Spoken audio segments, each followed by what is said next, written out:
Saudi আরবে দোকান ছাড়া দুইটি বিজনেস আপনারা সবাই করতে পারবেন। জি প্রিয় বন্ধুরা, আজকের এই ভিডিওটি দেখলে আপনার এই ব্যবসাটি করতে আর কোনো অসুবিধা হবে না। সকল ডিটেলস আমি আপনাদের সাথে তুলে ধরব। আপনি যদি একটি কোম্পানিতে জব করেন, কোম্পানির জবের পাশাপাশি এক্সট্রা কিছু টাকা আর্নিং করার জন্য এই দুইটা বিজনেস আপনি করতে পারেন।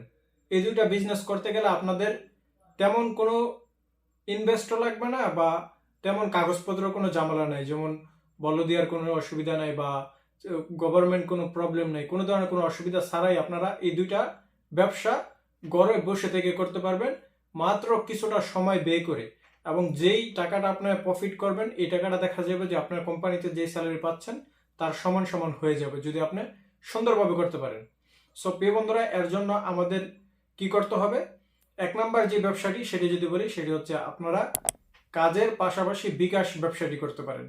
অর্থাৎ আপনার কোম্পানিতে ওয়ার্কার রয়েছে 100 জন, আপনি ওইখানে বাংলাদেশিরা বিকাশ আপনার মাধ্যমে যাতে করে আপনি ওই কাস্টমারগুলা আপনার দিকে নিয়ে আসেন। বেশি না, আপনি যদি মাসে 15-20টা কাস্টমার ধরতে পারেন সেক্ষেত্রে আপনি ভালো একটি মুনাফা অর্জন করতে পারবেন বিকাশ ব্যবসাটি মাধ্যমে।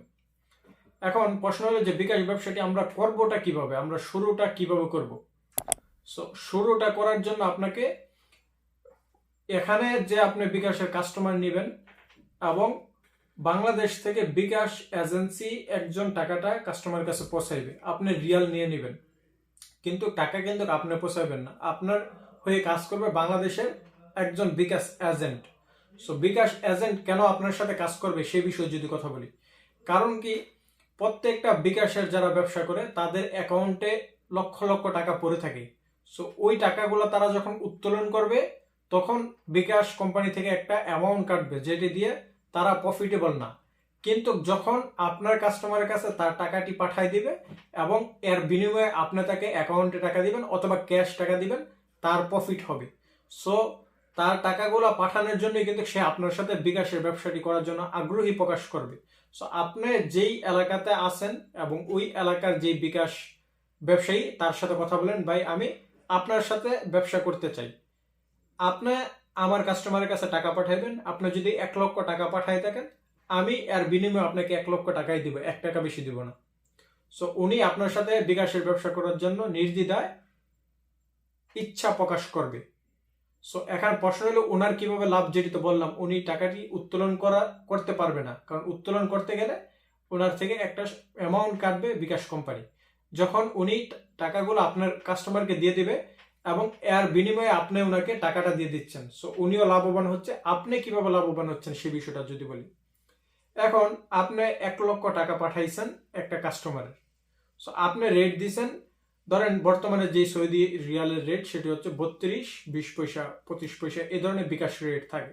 সো আপনি যখন 20 পয়সা দিলেন বা 25 পয়সা দিলেন, আপনি যখন বিভিন্ন ওয়ালেটের মাধ্যমে টাকাটা পাঠাইবেন, ধরেন টিকমো, ব্রাক বা আলিন মাপে এই ধরনের ওয়ালেটের মাধ্যমে টাকা পাঠাবেন, আপনি 32, 40 পয়সা, 45 পয়সা করে রেট পেবেন। আপনি ব্যাংকের মাধ্যমে টাকা পাঠাইতেছেন, টোটালি লিগালি পদ্ধতি, কোনো আনলিগালি পদ্ধতি না। সো আপনি রেট বেশি পাইতেছেন এবং গভর্নমেন্টের থেকে আপনি 2.5% টাকা বেশি পাচ্ছেন। অর্থাৎ আপনি 1 লক্ষ টাকা যখন পাঠাইছেন এখানে আপনার 2,500 টাকা লাভ, প্লাস আপনি ওইখানে আরো 25 পয়সা করে বেশি লাভ, অর্থাৎ প্রত্যেক লাখে আপনার 3,000 টাকা বাংলাদেশের লাভ থাকবে।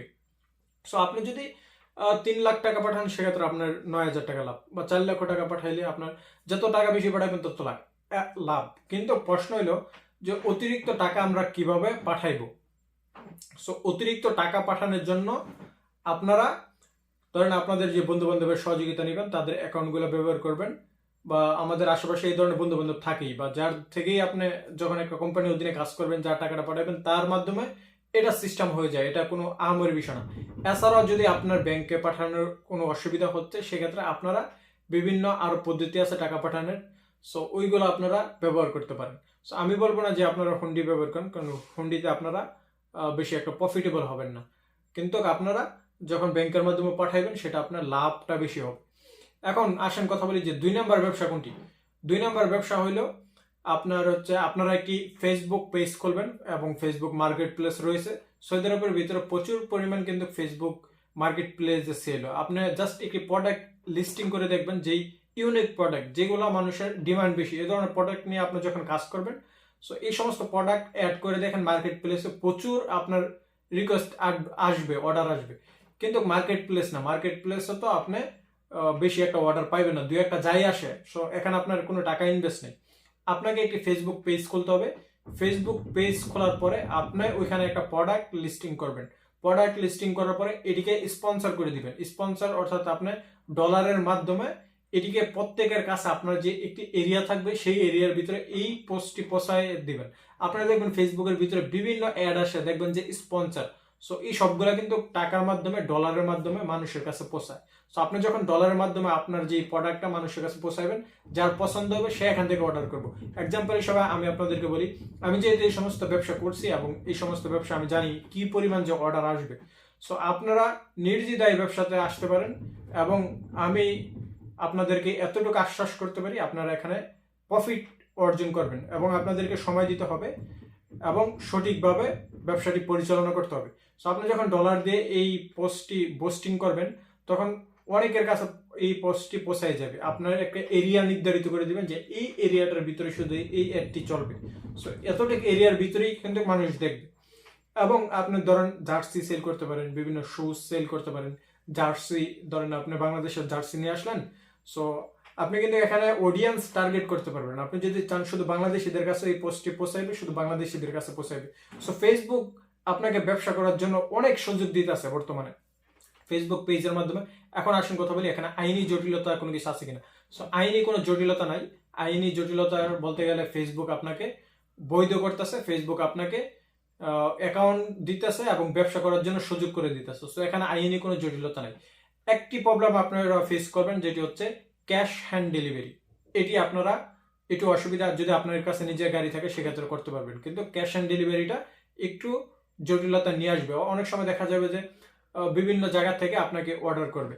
সো যখন আপনার শহরের বাইরে থেকে অর্ডার করবে, তখন আপনারা কিভাবে পৌঁছাবেন? তখন পৌঁছানোর মাধ্যম হচ্ছে আপনার বিভিন্ন কুরিয়ার কোম্পানি আছে, জাজিল এক্সপ্রেস আছে, আরামেক্স আছে, এই ধরনের এক্সপ্রেসের মাধ্যমে আপনারা ডেলিভারি পৌঁছাইতে পারবেন। সো বেস্ট ওয়ে হচ্ছে জিএলটি এক্সপ্রেস এবং জাজিল এক্সপ্রেস। জিএলটি এক্সপ্রেস আপনার সাথে ব্যবসাতে আগ্রহী হবে কোনো লাইসেন্স ব্যতীত। অন্য অন্য যেই কোম্পানি আছে সেগুলোর সাথে আপনি যখন চুক্তি করতে যাবেন আপনার লাইসেন্স তারা চাইবে, কিন্তু জিএলটি এক্সপ্রেস কোনো লাইসেন্স চাইবে না। আপনি জাস্ট একজন ইন্ডিভিজুয়াল ব্যবসায়ী হয়েও আপনি তাদের সাথে কোনো ব্যবসায়ী লাইসেন্স ছাড়াও তাদের সাথে কন্ট্যাক্ট করতে পারবেন, চুক্তির মাধ্যমে আপনার পার্সেলগুলো আপনি ডেলিভারি করতে পারবেন।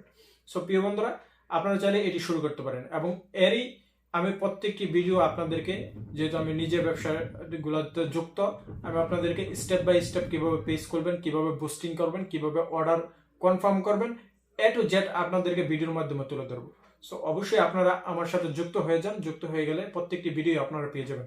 সবাই ভালো থাকবেন, সুস্থ থাকবেন।